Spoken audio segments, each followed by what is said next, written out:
Guys, good evening. ഞാൻ ഇന്ന് പാറുവിനെയാണ് ഈ കാത്തിക്കുന്നു. അവൾ എക്സാം കഴിഞ്ഞിട്ട് വീട്ടിലേക്ക് വരാമെന്നെല്ലാം പറഞ്ഞിട്ട് രാത്രിയെ വിളിച്ച് സെറ്റാക്കിയാണ്. എനിക്ക് ഇന്ന് എക്സാം ഇല്ല.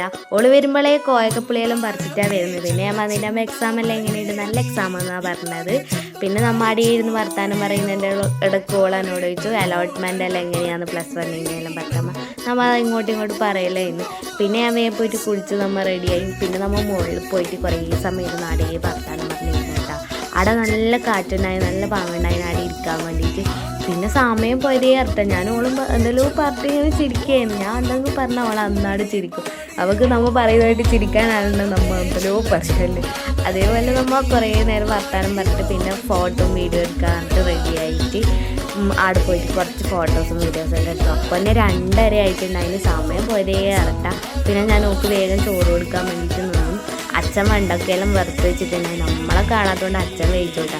പിന്നെ ഞാൻ ഓളും കൂടിയിട്ട് വേവിക്കാൻ വേണ്ടി ഈ ഉപ്പിലിട്ട മാങ്ങ കാണിച്ചിട്ടാണ് ഞാൻ ഓളെ ഇന്ന് വീട്ടിലേക്ക് വരുത്തിച്ചേട്ടാ. പിന്നെ ഞാൻ വിചാരിച്ചു പപ്പടം കൂടി ആക്കാൻ വെച്ചിട്ട് വേഗം പപ്പടം ആക്കിയായിരുന്നു. പപ്പടം ആക്കിയിട്ട് നമ്മൾ നേരെ മുകളിലേക്ക് തന്നെ പോയിട്ട് ഫുഡ് കഴിച്ചു. അവിടുന്ന് ഉപ്പും മുളകെല്ലാം കണ്ടിട്ടാണ് ചോറ് കഴിച്ചിട്ട് താഴെ വന്നിട്ടപ്പോൾ നമ്മൾ കുറേ സമയം കട്ടുമ്പോൾ കിടന്നിട്ട് ഫോൺ നോക്കിയിട്ട് പിന്നെ ആ സമയം 4 മണിയായി. പിന്നെ ഒരു കട്ടൻ ചായയിലാക്കിയിട്ട് കട്ടൻ ചായ റസ്കെല്ലാം കുടിച്ചു. ഞാനും ഓളെന്തെല്ലോ പോസ്റ്റ് കാണിക്കുകയായിരുന്നു ക്യാമറയിൽ. പിന്നെ അമ്മ ഓളെ കൂട്ടാൻ വന്നിട്ടുണ്ടായിന്. അങ്ങനെ ഓൾ പോയി കിട്ടാ. കുറേ നേരം വർത്താനം പറഞ്ഞിട്ട് പെട്ടെന്ന് പോയിട്ടാകുമ്പോൾ ആകെ എന്തോ പോലെ തന്നെ. അപ്പോൾ ഇന്നത്തെ വീഡിയോ ഇത്രയില്ല. അടുത്ത വീഡിയോ ആയിട്ട് കാണുന്നവരെ ടാറ്റാ.